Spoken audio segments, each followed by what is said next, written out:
د چین لخوا په پلازمینه کابل ښار کې د سلګونه کورنیو لپاره یو ستر او پرمختللی ښارګوټی جوړیږي.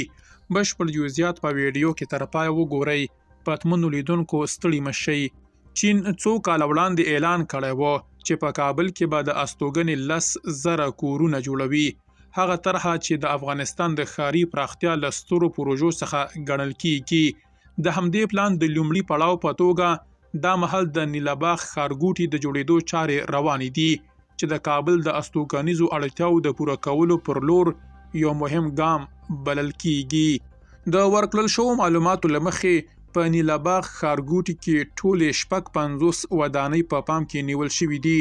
هره ودانۍ 15 پوړونه لري چې یو پوړ یې تر ځمکې لاندې جوړ شوی او په دې توګه هر بلاک 6 پوړه کیږي. په هره ودانۍ کې 25 استوګنیز کورونه ګډ دي چې په ټوله کې د دې ښارګوټي د کورونو شمیر 1400 ته رسیږي. دا ښارګوټی د 106 جریبه ځمکې پر مخ په شاوخوا $1.7 میلیونه لګښت جوړیږي او تر دې دمه یې د ودانیزو چارو شاوخوا 80% بشپړې شوي دي. د پروژې مسؤلان وایي پاتې کارونه هم د ټاکل شوي مهالویش له مخې پر مخ روان دي. نیله باغ ښارګوټی د شاوخوا 8400 کسانو د اوسېدو وړتیا لري او د نړیوالو ودانیزو ستونزو پر بنسټ طرحه شوی دی.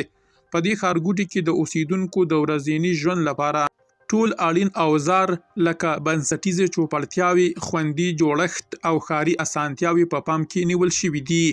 تمه ده چې د پروژې له بشپړېدو سره به نیله باغ ښارګوټی په کابل کې د عصري، خوندي او منظم ښاري ژوند یوه روښانه بیلګه وګرځي او د استوګنې د کمښت د ستونزې په لږولو کې اغیزمن رول ولوبوي.